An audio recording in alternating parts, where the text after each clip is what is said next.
Hello students, welcome to Akka Academy YouTube channel Bangalore. And as part of our online series, so far we had done permutations and combinations topic in CSAT. So from this video onwards, we will be doing data interpretation questions for CSAT as well as for state PSC examination. This CSAT, sorry, data interpretation is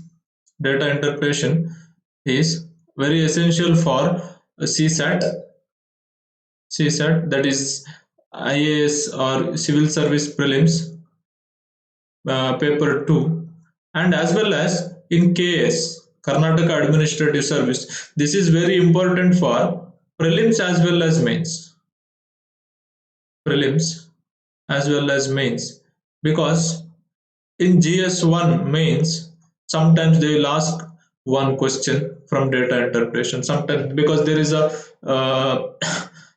in syllabus there is a section called statistics in KS mains, so they might ask one question from data interpretation. In fact, in the last mains they had asked one question from data interpretation, that had three questions. One graph they had given that had three questions. So it is important for CSAT as well as for KS. In KS it is important for prelims as well as mains. So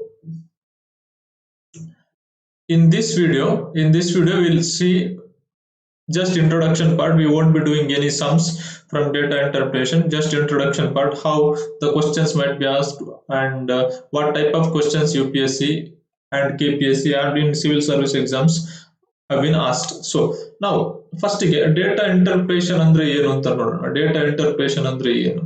See, data ಅಂದ್ರೆ ಕನ್ನಡದಲ್ಲಿ ಏನು ಹೇಳ್ತಾರೆ, ಅಂಕಿಅಂಶಗಳು.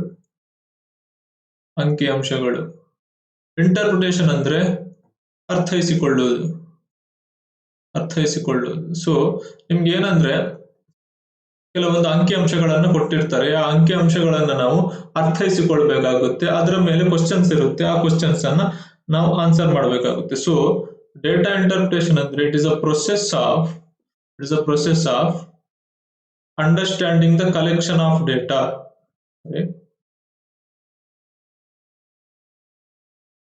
It's a process of understanding collection of data ಕೊಟ್ಟಿರ್ತಾರೆ, data ಅಂದ್ರೆ ಅಂಕಿಅಂಶಗಳನ್ನ ಕೊಟ್ಟಿರ್ತಾರೆ, ಅದನ್ನ ನಾವು ಅರ್ಥ ಮಾಡ್ಕೊಳ್ಬೇಕು. ಈ ಡೇಟಾವನ್ನ ಹೇಗೆ ಕೊಟ್ಟಿರ್ತಾರೆ ಅಂದ್ರೆ ಒಂದು ಪ್ಯಾರಾಗ್ರಾಫ್ ಅಲ್ಲಿ ಕೊಟ್ಟಿರಬಹುದು, ಅಥವಾ ಗ್ರಾಫ್ಸ್ ಹಾಕಿ ಕೊಟ್ಟಿರ್ಬೋದು, ಅಥವಾ ಟೇಬಲ್ಸ್ ಹಾಕಿ ಕೊಟ್ಟಿರ್ಬೋದು, ಹೇಗೂ ಕೊಟ್ಟಿರ್ಬೋದು. ನೀವು ಕ್ವಶನ್ಸ್ ಅನ್ನ ಆಲ್ರೆಡಿ ನೋಡಿರ್ತೀರಾ, ಆರ್ ಎಲ್ಸ್ ನೀವು ಎಕನಾಮಿಕ್ ಸರ್ವೆ ಓದಿದ್ರೆ ನಿಮ್ಗೆ ವೇರಿಯಸ್ ಕೈಂಡ್ಸ್ ಆಫ್ ಡೇಟಾ ಸಿಗುತ್ತೆ. ನಿಮ್ಗೆ ಯೂಶುವಲಿ ಎಲ್ಲರೂ ಎಕನಾಮಿಕ್ ಸರ್ವೆ ಓದ್ತೀರಾ, GS ಪಾರ್ಟ್ ಅಲ್ಲಿ ಎಕನಾಮಿಕ್ ಸರ್ವೆ ಓದ್ತೀರಾ. ಸೊ ಎಕನಾಮಿಕ್ ಸರ್ವೆ ಅಲ್ಲಿ ನಿಮ್ಗೆ ವೇರಿಯಸ್ ಗ್ರಾಫ್ಸ್ ಡೇಟಾ ಕೊಟ್ಟಿರ್ತಾರೆ. ಸೊ ಅದನ್ನ ಅನಲೈಸ್ ಮಾಡೋ ಕ್ವಶನ್ಸ್ ಕೆಲವೊಂದ್ಸಲ GS ಅಲ್ಲೂ ಬಂದಿರುತ್ತೆ. GS ಪೇಪರ್ 1 ಅಲ್ಲಿ ಟ್ರೆಂಡ್ ಮೇಲೆ UPSC ಕ್ವಶನ್ ಕೇಳುತ್ತೆ. ಸೊ ಹಾಗಾಗಿ ನಿಮ್ಗೆ ಡೇಟಾ ಇಂಟರ್ಪ್ರಿಟೇಷನ್ ನಾಲೆಜ್ ಸ್ವಲ್ಪ ಎಕನಾಮಿಕ್ ಸರ್ವೆ ಓದುವಾಗ್ಲೂ ನಿಮ್ಗೆ ಗೊತ್ತಿರಬೇಕಾಗುತ್ತೆ. ಬಟ್ ನಾವು will stick to only CSAT ಅಂದ್ರೆ ಆಪ್ಟಿಟ್ಯೂಡ್ ಪಾರ್ಟಿಗೆ ಮಾತ್ರ ಸ್ಟಿಕ್ ಆಗೋಣ. ಡೇಟಾ ಇಂಟರ್ಪ್ರಿಟೇಷನ್ ಹೇಗೆ ಸಾಲ್ವ್ ಮಾಡಬಹುದು, ಯಾವ ರೀತಿ ಕ್ವಶನ್ಸ್ ಬರುತ್ತೆ ಅಂತ ಹೇಳ್ತೀನಿ. ಯಾವ ರೀತಿ ಕ್ವಶನ್ಸ್ ಬರ್ತಾ ಇದೆ ಅಂದ್ರೆ UPSC ಅಲ್ಲಿ ಅಥವಾ KPSC ಅಲ್ಲಿ ಟೇಬಲ್ ಮೇಲೆ ಕ್ವಶನ್ಸ್ ಕೇಳ್ತಾರೆ. ಟೇಬಲ್ ಅಲ್ಲಿ ಡೇಟಾ ಕೊಟ್ಟು, ಟೇಬಲ್ ಹಾಕ್ಬಿಟ್ಟು ಡೇಟಾ ಕೊಟ್ಟು, ಆ ಟೇಬಲ್ ಅಲ್ಲಿ ನಿಮ್ಗೆ ಟೇಬಲ್ ಅಲ್ಲಿ ನೀವು ಡೇಟಾವನ್ನ ನೋಡ್ಕೊಂಡು ಅರ್ಥ ಮಾಡ್ಕೊಂಡು ನೀವು ಕ್ವಶನ್ ಅನ್ನ ಸಾಲ್ವ್ ಮಾಡ್ಬೇಕಾಗುತ್ತೆ. ಅದಾದ ನಂತರ line graph, bar chart, pie chart or combination of the above ಅಂದ್ರೆ ಕೆಲವೊಂದ್ಸಲ ಎರಡು ಟೇಬಲ್ ಕೊಟ್ಟಿರ್ತಾರೆ, 2 ಟೇಬಲ್ಸ್, ಅಥವಾ ಒಂದು ಟೇಬಲ್ ಒಂದು ಪೈ ಚಾರ್ಟ್, ಈ ತರ ಕೊಟ್ಟು ಒಂದೇ ಕ್ವಶನ್ ಒಳಗೆ ಎರಡು ಗ್ರಾಫ್ ಕೊಟ್ಟು ಕೂಡ ಮಾಡಬಹುದು, 2 ಬಾರ್ ಗ್ರಾಫ್ ಕೊಟ್ಟು ಮಾಡಬಹುದು. So various kinds of combination ಅನ್ನು ಕೊಡಬಹುದು. ಕಾಂಬಿನೇಷನ್ ಮೇಲೆ ಕ್ವಶನ್ಸ್ UPSC ಅಲ್ಲಿ ವೆರಿ ರೇರ್, ಕೇಳೋಕೆ ಚಾನ್ಸಸ್ ಇದೆ. But table, line graph, bar chart, pie chart ಮೇಲೂ ಕ್ವಶನ್ಸ್ ವೆರಿ ರೇರ್ ಆಗಿಯೇ ಬಂದಿರೋದು. ಫಾರ್ ಎಕ್ಸಾಂಪಲ್ 2019 ಪ್ರಿಲಿಮ್ಸ್ ಅಲ್ಲಿ UPSC did not ask any question from data interpretation, but in 2018 they asked question from data interpretation. So we cannot say whether they are going to ask this year or not, because UPSC has been highly unpredictable. So it is better we prepare first these topics rather than predicting that whether it will come or not. So ಹಾಗಾಗಿ ಯಾವತ್ತು UPSC ನಾವು ಪ್ರಿಡಿಕ್ಷನ್ಗೆ ಹೋಗಬಾರ್ದು, ನಮಗೆ ಎಷ್ಟಾಗುತ್ತೆ ಅಷ್ಟು ನಾವು prepare ಮಾಡ್ತಾ ಹೋಗ್ಬೇಕಾಗುತ್ತೆ. ಸೊ ಹಾಗಾಗಿ 2018 ಅಲ್ಲಿ ತುಂಬಾ ಕ್ವಶನ್ಸ್ ಡೇಟಾ ಇಂಟರ್ಪ್ರಿಟೇಷನ್ ಅಲ್ಲಿ ಬಂದಿತ್ತು. 2019 ನೋಡಿದ್ರೆ ದೇರ್ ವರ್ ನೋ ಕ್ವಶನ್ಸ್. ತುಂಬಾ ಜನ ಡೇಟಾ ಇಂಟರ್ಪ್ರಿಟೇಷನ್ ಮೇಲೆ ಪ್ರಿಪೇರ್ ಆಗಿ ಹೋಗಿದ್ರು, ಕ್ವಶನ್ಸ್ ಬಂದಿರಲಿಲ್ಲ. ಸೊ 2020 ಅಲ್ಲೂ ಯಾವ ರೀತಿ ಹೋಗುತ್ತೆ ಅಂತ ಹೇಳಕ್ಕಾಗಲ್ಲ. ಸೊ ಬಟ್ ಡೇಟಾ ಇಂಟರ್ಪ್ರಿಟೇಷನ್ ಅಲ್ಲಿ ಯಾವ ರೀತಿ ಕ್ವಶನ್ಸ್ ಬರುತ್ತೆ ಅಂತ ಹೇಳಿದ್ರೆ, ನಿಮ್ಗೆ ಡೇಟಾ ಇಂಟರ್ಪ್ರಿಟೇಷನ್ ಅಲ್ಲಿ ಯಾವ ರೀತಿ ಕ್ವಶನ್ಸ್ ಬರುತ್ತೆ ಅಂತ ಹೇಳಿದ್ರೆ, ಒಂದು ಅಬ್ಸರ್ವೇಷನ್ ಬೇಸ್ಡ್ ಕ್ವಶನ್ ಬರುತ್ತೆ. ಡೈರೆಕ್ಟ್ ಗ್ರಾಫ್ ಅನ್ನು ನೋಡ್ಬಿಟ್ಟು ಅಥವಾ ಚಾರ್ಟ್ ಅನ್ನು ನೋಡ್ಬಿಟ್ಟು ನೀವು ಅದರಲ್ಲಿ ಅಬ್ಸರ್ವ್ ಮಾಡಿ ಹೇಳುವುದು. ಅದು ಕ್ವಶನ್ಸ್ ನಾವು ಸಾಲ್ವ್ ಮಾಡೋಕೆ ಹೇಳ್ತೀನಿ. ಅದಾದ ನಂತರ ಟ್ರೆಂಡ್ ಅನ್ನು ಅನಲೈಸ್ ಮಾಡುವಂತ ಕ್ವಶನ್ಸ್ ಬರುತ್ತೆ. ನೀವು ಫಾರ್ ಎಕ್ಸಾಂಪಲ್ GS ಪೇಪರ್ ಗಳನ್ನು ಅಬ್ಸರ್ವ್ ಮಾಡಿದ್ರೆ ಇಕನಾಮಿಕ್ ಸರ್ವೆ ಅಲ್ಲಿ ಟ್ರೆಂಡ್ ಅಬ್ಸರ್ವ್ ಮಾಡಿಕೊಡ್ತಾರೆ. ಸ್ಟಡಿಲಿ ಇನ್ಕ್ರೀಸಿಂಗ್, ಸ್ಟಡಿಲಿ ಡಿಕ್ರೀಸಿಂಗ್, ಆ ತರ ಕ್ವಶನ್ಸ್ ಅನ್ನು UPSC CSAT ಅಲ್ಲೂ ಕೇಳ್ತಾರೆ. ಗ್ರಾಫ್ ಕೊಟ್ಬಿಟ್ಟು ಯಾವುದು ಹೇಗಿದೆ ಟ್ರೆಂಡ್ ಅಂತ ಹೇಳಿ ಅಂತ ಹೇಳ್ತಾರೆ. Third one comparison based question ಕೊಡ್ತಾರೆ. ಒಂದು ಅಥವಾ ಎರಡು ಗ್ರಾಫ್ ಕೊಟ್ಟು, ಎರಡು ಲೈನ್ ಗ್ರಾಫ್ ಕೊಟ್ಟು ಅದ್ರ ನಡುವಿನ ಕಂಪ್ಯಾರಿಸನ್ ಕೇಳಬಹುದು. ಇನ್ನು arithmetic based questions, arithmetic based question ಅದರಲ್ಲಿ ಗ್ರಾಫ್ ಕೊಟ್ಟು ಬಿಟ್ಟು ಅದರಲ್ಲಿ ಪರ್ಸೆಂಟೇಜ್ ಮೂಲಕ ಸಾಲ್ವ್ ಮಾಡ್ಲಿಕ್ಕೆ ಕೇಳಬಹುದು.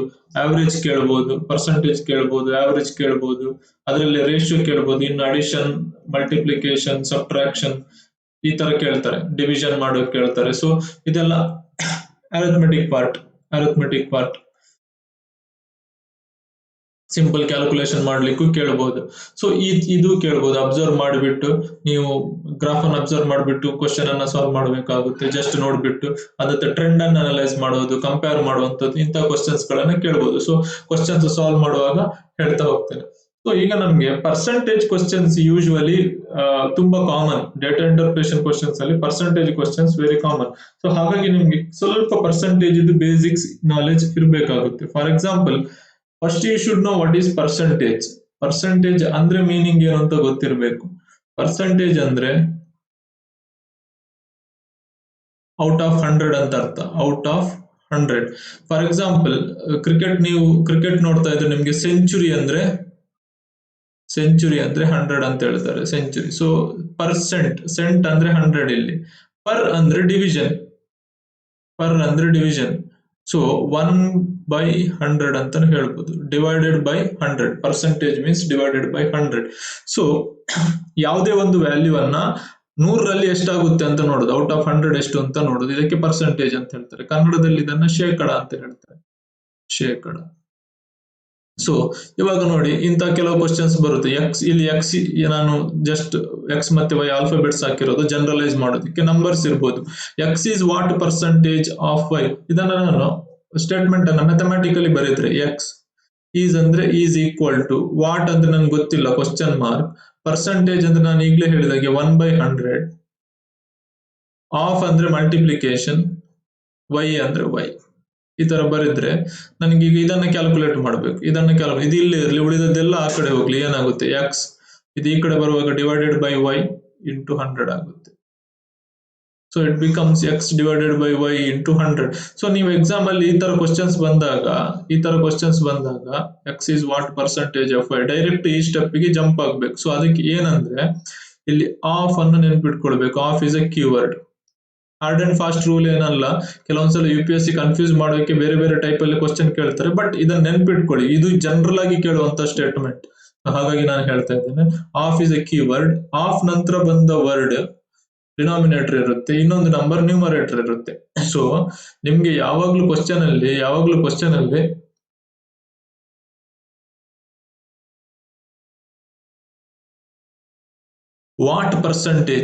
ವಾಟ್ ಪರ್ಸೆಂಟೇಜ್ ಅಥವಾ ಹೌ ಮಚ್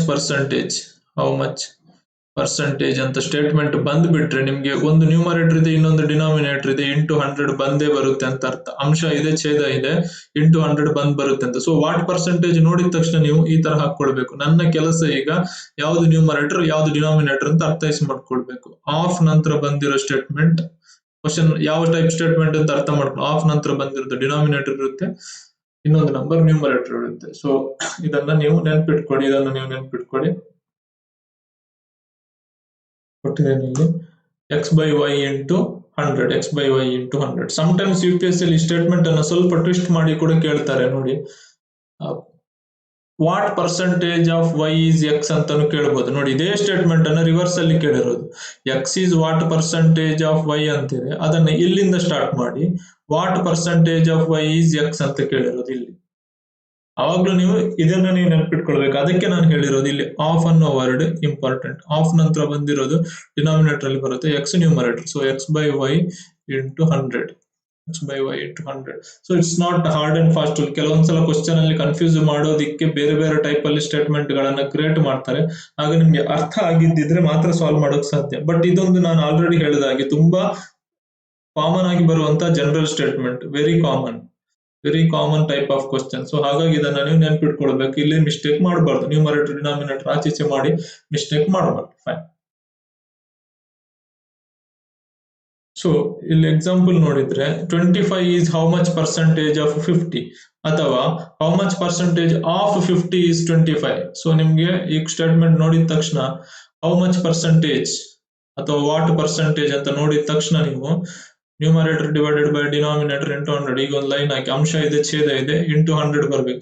ಈಗ ಅಂಶ ಯಾವುದು ಛೇದ ಯಾವುದು ಅಂತ ಡಿಸೈಡ್ ಮಾಡಬೇಕು. ಆಫ್ 50 ಇದೆ, 25 is how much percentage of 50 ಕೆಳಗೆ ಬರುತ್ತೆ, ಇನ್ನೊಂದು ನಂಬರ್ 25 ಮೇಲ್ ಬರುತ್ತೆ. ಹೀಗೆ ನೋಡ್ಬೇಕು. 25 1 25 2 100 ಡಿವೈಡೆಡ್ ಬೈ 2 50% ಅಂತ ಅರ್ಥ. ಸಾಲ್ವ್ ಮಾಡೋದು. ಇಲ್ಲಿ ಕ್ವಶನ್ ನಂಬರ್ಸ್ ಅನ್ನ ಸಿಂಪಲ್ ನಂಬರ್ಸ್ ಕೊಟ್ಟಿದ್ದೇನೆ.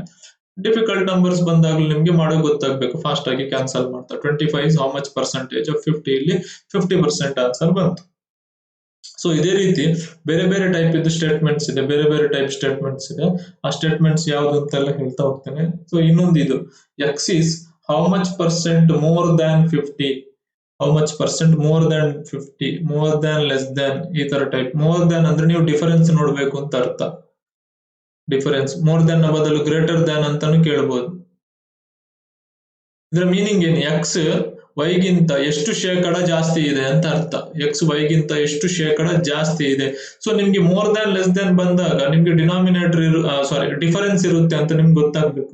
ಸೊ ಇದನ್ನ ಹೇಗೆ ಸಾಲ್ವ್ ಮಾಡ್ಬೇಕು ಅಂತ ಹೇಳಿದ್ರೆ ನಾನು ಫಾಸ್ಟ್ ಆಗಿ ನಿಮ್ಗೆ ನೆನ್ಪಿಟ್ಕೊಳ್ಬೇಕು ಅಂತ ಹೇಳ್ತೇನೆ. ಡಿನಾಮಿನೇಟರ್ ಬಂದ್ಬಿಟ್ಟು ದ್ಯಾನ್ ನಂತರ than is a keyword. So keyword ಗಳನ್ನ ನೆನ್ಪಿಟ್ಕೊಳ್ಬೇಕು. ದ್ಯಾನ್ ಇಸ್ ಎ ಕೀವರ್ಡ್, ಅದರ ನಂತರ ಬಂದಿರೋದು ಡಿನಾಮಿನೇಟರ್ ಆಗುತ್ತೆ. ನ್ಯೂಮರೇಟರ್ ಅಲ್ಲಿ ಡಿಫರೆನ್ಸ್ ಬಂದಿರುತ್ತೆ ಎಕ್ಸ್ ಮೈನಸ್ ವೈ. ಇಲ್ಲಿ ಎಕ್ಸ್ ಜಾಸ್ತಿ ಇದೆ, ಯಾವ್ದು ಜಾಸ್ತಿ ಇದೆ ಆ ಜಾಸ್ತಿ ನಂಬರ್ ಇಂದ ಸಣ್ಣ ನಂಬರ್ ಅನ್ನು ಮೈನಸ್ ಮಾಡಬೇಕು. X minus y divided by Y into 100. So ಇದು ಮೋರ್ ದ್ಯಾನ್ ಲೆಸ್ ದ್ಯಾನ್ ಬಂದಾಗ ನಾನು ಕೊಟ್ಟಿದ್ದೀನಿ. when they ask more than less than x minus y divided by y into 100. So denominator ಯಾವ್ದು ಅಂತ ಹೇಗೆ ಐಡೆಂಟಿಫೈ ಮಾಡೋದು, ಡಿನಾಮಿನೇಟರ್ ಯಾವ್ದು ಅಂತ ಹೇಗೆ ಐಡೆಂಟಿಫೈ ಮಾಡೋದು? ಇಂಥ ಕ್ವಶನ್ಸ್ ಅಲ್ಲಿ ದ್ಯಾನ್ ಅಂತ ಬಂದಿರೋ ವರ್ಡ್, ದ್ಯಾನ್ ನಂತರ ಬಂದಿರೋ ವರ್ಡ್, ದ್ಯಾನ್ ನಂತರ ಬಂದಿರೋ ನಂಬರ್ ಡಿನಾಮಿನೇಟರ್ ಆಗಿರುತ್ತೆ. So more than less than ಇದೆ, ನ್ಯೂಮರೇಟರ್ ಅಲ್ಲಿ ಡಿಫರೆನ್ಸ್, ಡಿಫರೆನ್ಸ್, ಅಂಶದಲ್ಲಿ ವ್ಯತ್ಯಾಸ ಬರುತ್ತೆ, ಡಿಫರೆನ್ಸ್ ಬರುತ್ತೆ. ಛೇದದಲ್ಲಿ ದ್ಯಾನ್ ನಂತರ ಬಂದಿರೋ ವರ್ಡ್, ದ್ಯಾನ್ ಅಂತ ಬಂದ. ಹಾಗಾಗಿ ನೀವು ನಮ್ಗೆ ಯಾವಾಗ್ಲೂ ನಾನು ಸಜೆಸ್ಟ್ ಮಾಡೋದು ಆಪ್ಟಿಟ್ಯೂಡ್ ಕ್ವಶನ್ಸ್ ಗಳಲ್ಲಿ ಟ್ರಾನ್ಸ್ಲೇಷನ್ ಕೆಲವೊಂದ್ಸಲ ಕರೆಕ್ಟ್ ಆಗಿ ಬಂದಿರೋದಿಲ್ಲ. ಹಾಗಾಗಿ ನೀವು ಇಂಗ್ಲಿಷ್ ಸೆಕ್ಷನ್ ಅನ್ನೇ ನೋಡ್ಬೇಕು. ಕ್ವಶನ್ ಅನ್ನು ಅರ್ಥ ಮಾಡ್ಕೊಳ್ಳಿಕ್ಕೆ ಇಂಗ್ಲಿಷ್ ಸೆಕ್ಷನ್ ಅನ್ನೇ ನೀವು ನೋಡ್ಬೇಕಾಗುತ್ತೆ. ಫೈನ್. ಈಗ next x is how much percent lesser than y. x is how much percent lesser than y. ಇಲ್ಲಿ x y ಗಿಂತ ಎಷ್ಟು ಕಡಿಮೆ ಇದೆ ಅಂತ ನೋಡ್ಬೇಕು. ಸೊ ಎಲ್ಲೂ ಡಿನಾಮಿನೇಟರ್ ಏನು ದ್ಯಾನ್ ನಂತರ ಬಂದಿರೋದು ಡಿನಾಮಿನೇಟರ್ ಹೌ ಮಚ್ ಪರ್ಸೆಂಟೇಜ್ ಇರೋದ್ರಿಂದ ಅಂಶ ಡಿವೈಡೆಡ್ ಬೈ ಛೇದ ಇಂಟು 100 ನಮ್ಗೆ ಬರುತ್ತೆ. ನ್ಯೂಮರೇಟರ್ y ಮೈನಸ್ ಎಕ್ಸ್, ಇಲ್ಲಿ y ಜಾಸ್ತಿ ಇದೆ ಯಾಕಂದ್ರೆ x ಲೆಸ್ಸರ್ ಅಂತ ಅವರು ಹೇಳಿದ್ದಾರೆ. So y minus X. So ಇದನ್ನ ನೀವು ನೆನ್ಪಿಟ್ಕೊಳ್ಬೇಕು. ಸೊ ಇದನ್ನ ನೀವು ನೆನ್ಪಿಟ್ಕೊಳ್ಳಿ. y minus X divided by y into 100. So ಇದನ್ನ ನೀವು ನೋಡ್ಕೊ. ಲೆಸ್ಸರ್ ದ್ಯಾನ್ ಮೋರ್ ದ್ಯಾನ್ ಬಂದ್ರೆ ಲೆಸ್ಸರ್ ದ್ಯಾನ್ ಗ್ರೇಟರ್ ದ್ಯಾನ್ ಅಂತ ಕ್ವಶನ್ಸ್ ಗಳು ಬಂದ್ರೆ ಏನಿರುತ್ತೆ ಡಿನಾಮಿನೇಟರ್ ಅಲ್ಲಿ ದ್ಯಾನ್ ನಂತರದ ವರ್ಡ್, ದ್ಯಾನ್ ನಂತರದ ನಂಬರ್, ದ್ಯಾನ್ ನಂತರದ ಸಂಖ್ಯೆ ಇರುತ್ತೆ. ನ್ಯೂಮರೇಟರ್ ಅಲ್ಲಿ ಏನಿರುತ್ತೆ ವ್ಯತ್ಯಾಸ ಬರೀಬೇಕು. ಎರಡು ನಂಬರ್ಗಳ ವ್ಯತ್ಯಾಸ, ದೊಡ್ಡ ನಂಬರ್ ಇಂದ ಸಣ್ಣ ನಂಬರ್, ನೆಗೆಟಿವ್ ಆನ್ಸರ್ ಏನು ಬರೋದಿಲ್ಲ. ಸೊ into 100 ಇಷ್ಟು ನೆನಪಿಟ್ಟುಕೊಂಡ್ರೆ ಸಾಕು. x minus y, y minus x, than is a keyword. than is a keyword. ಇದನ್ನು ಬೇರೆ ಬೇರೆ ಟೈಪ್ ಅಲ್ಲಿ ಕ್ವಶನ್ ಅನ್ನು ಕ್ರಿಯೇಟ್ ಮಾಡಿ ಕೇಳಬಹುದು. ನಾನು ಆಲ್ರೆಡಿ ಹೇಳಿದ ಹಾಗೆ ನಾನು ವೆರಿ ಕಾಮನ್ ಸ್ಟೇಟ್ಮೆಂಟ್ ಗಳನ್ನ ಪಿಕ್ ಮಾಡಿಕೊಂಡು ನಿಮ್ಗೆ ಹೇಳ್ತಾ ಇದ್ದೇನೆ. They can twist the statement, ಅದನ್ನು ನಾನು ಕ್ವಶನ್ಸ್ ಗಳಲ್ಲಿ ಹಾಕಿದ್ದೇನೆ, ಬರೋ ಕ್ವಶನ್ಸ್ ಗಳಲ್ಲಿ ಹಾಕಿದ್ದೇನೆ. ಸಾಲ್ವ್ ಮಾಡುವಾಗ ನಾನು ನಿಮ್ಗೆ ಹೇಳ್ತೇನೆ. ಕೆಲವೊಂದು ಎಕ್ಸಾಂಪಲ್ಸ್ ಮಾಡ್ತಾ ಹೋಗೋಣ. For example 600 is how much % lesser than 900 ಅಂತ ಕೇಳಿದ್ರೆ, ಈಗ 600 is how much % lesser than 900 ಅಂತ ಕೇಳಿದ್ರೆ, ಇಲ್ಲಿ 600 ಇದೆ, ಇಲ್ಲಿ 900 ಇದೆ ನೋಡಿ. x ಮತ್ತೆ y ಯ ಬದಲು ನಂಬರ್ ಇದೆ. ಸೊ ಹೌ ಮಚ್ ಪರ್ಸೆಂಟೇಜ್ ಅಂತ ನೋಡಿದ ತಕ್ಷಣ ನೀವು numerator divided by denominator into 100, lesser than ಅಂತ ಬಂದಿದೆ. ಸೊ ದ್ಯಾನ್ ಅಂತ ಬಂದಿರೋದು ನನಗೆ ಡಿನಾಮಿನೇಟರ್ ಬರುತ್ತೆ 900. ಲೆಸ್ಸರ್ ದ್ಯಾನ್ ಮೋರ್ ದ್ಯಾನ್ ಅಂತ ಹೇಳಿದ್ರೆ ನನಗೆ ಅಂಶಕ್ಕೆ ಏನು ಬರೋದು ವ್ಯತ್ಯಾಸ. ಯಾವೆರಡು ನಂಬರ್ 600 ಮತ್ತೆ 900 ವ್ಯತ್ಯಾಸ ಎಷ್ಟು? 300. ನೀವು ಸಾಲ್ವ್ ಮಾಡಿ ನೋಡಿದ್ರೆ 1/3 ಇಂಟು 100 ಬಂತು. 1/3 ಇಂಟು 100 ನಿಮ್ಗೆ ಗೊತ್ತಿರಬೇಕು ಆನ್ಸರ್. ಇದೆಲ್ಲ ಫಾಸ್ಟ್ ಆಗಿ 33 1/3%. ಇದನ್ನ ಸಾಲ್ವ್ ಮಾಡಿ 100/3 ಮಾಡಿದ್ರೆ ನಿಮ್ಗೆ 33 1/3% ಆನ್ಸರ್ ಬರುತ್ತೆ. ಸೊ ಇದನ್ನ ಈಗ ಬೇರೆ ರೀತಿಯಲ್ಲಿ ಕೇಳಿದ್ರೆ, ಉಲ್ಟಾ ಕೇಳಿದ್ರೆ 900 is how much % greater than 600. ಇಲ್ಲಿ ನೋಡಿ ಗ್ರೇಟರ್ ದ್ಯಾನ್ ಅಂತಿದೆ. ಗ್ರೇಟರ್ ದ್ಯಾನ್ how much % ಅಂತ ನೋಡಿದ ತಕ್ಷಣ numerator divided by denominator into 100. Greater than 600 ಅಂತಿದೆ. ದ್ಯಾನ್ ನಂತರ ಬಂದಿರೋದು ನಿಮ್ಗೆ ಡಿನಾಮಿನೇಟರ್ 600. ಇನ್ನು 900 ಮತ್ತೆ 600 ಇದೆ. 900 ಮತ್ತೆ 600 ನಡುವೆ ವ್ಯತ್ಯಾಸ, ಯಾಕಂದ್ರೆ ಗ್ರೇಟರ್ ಲೆಸ್ಸರ್ ಕೇಳಿದರೆ ವ್ಯತ್ಯಾಸ ಬೇಕು ನನಗೆ 300. ಸೊ ನಿಮ್ಗೆ ಆನ್ಸರ್ ನೋಡಿ 300 divided by 600, 1 2 correct. 300 divided by 600 1/2 into 100 ಆಯ್ತು 50%.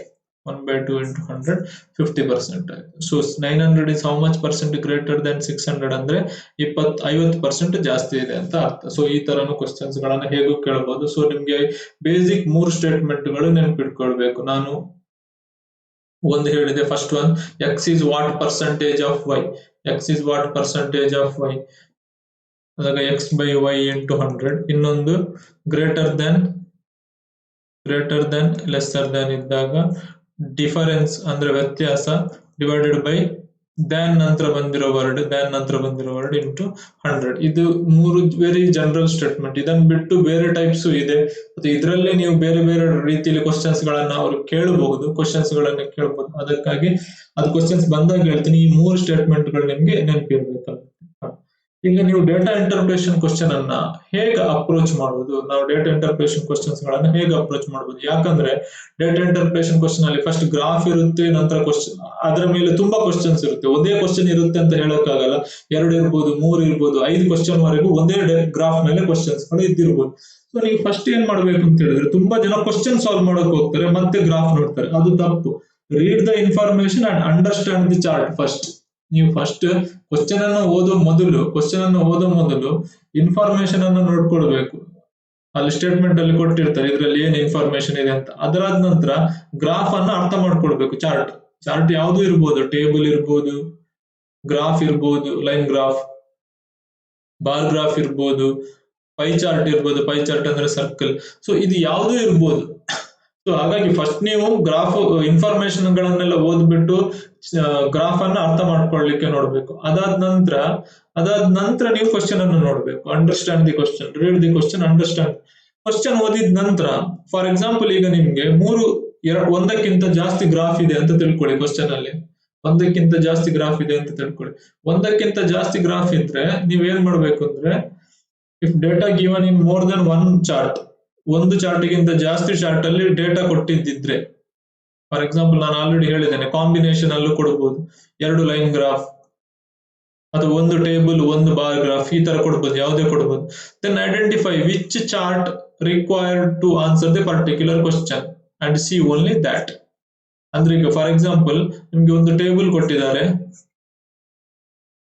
ಇನ್ನೊಂದು ಲೈನ್ ಗ್ರಾಫ್ ಕೊಟ್ಟಿದ್ದಾರೆ ಅಂತ ತಿಳ್ಕೊಳ್ಳಿ. ಲೈನ್ ಗ್ರಾಫ್ ಕೊಟ್ಟಿದ್ದಾರೆ, ನಿಮ್ಗೆ ಇಲ್ಲಿ ಒಂದು ಕ್ವಶನ್ ಇದೆ, ಥರ್ಡ್ ಕ್ವಶನ್ ನೋಡುವಾಗ ಒಂದು ಕ್ವಶನ್ ಇದೆ. ಕ್ವಶನ್ ಅಲ್ಲಿ ನಿಮ್ ನೋಡುವಾಗ ಗೊತ್ತಾಯ್ತು ನನ್ಗೆ ಟೇಬಲ್ ಇಂದ ಇನ್ಫಾರ್ಮೇಶನ್ ಮಾತ್ರ ತೆಗೆದ್ರೆ ಸಾಕು ಈ ಕ್ವಶನ್ ಅನ್ನು ಆನ್ಸರ್ ಮಾಡಬಹುದು. ಆಗ ಟೇಬಲ್ ಮಾತ್ರ ನೋಡಿ, ಇದನ್ನ ನೋಡಕ್ ಹೋಗ್ಬೇಡಿ. ಸೊ ನೀವು ಕ್ವಶನ್ ಓದಿದ ತಕ್ಷಣ ನೀವು ಅರ್ಥ ಮಾಡ್ಕೊಳ್ಬೇಕು, ನನ್ಗೆ ಇಲ್ಲಿ 2 ಗ್ರಾಫ್ ಕೊಟ್ಟಿದ್ದಾರೆ, ನನ್ಗೆ ಬೇಕಾಗಿರೋ ಇನ್ಫಾರ್ಮೇಶನ್ ಈಗ ಇಲ್ಲಿ 2ರಲ್ಲಿ ಯಾವ ಗ್ರಾಫ್ ಅಲ್ಲಿ ಇದೆ ಅಂತ.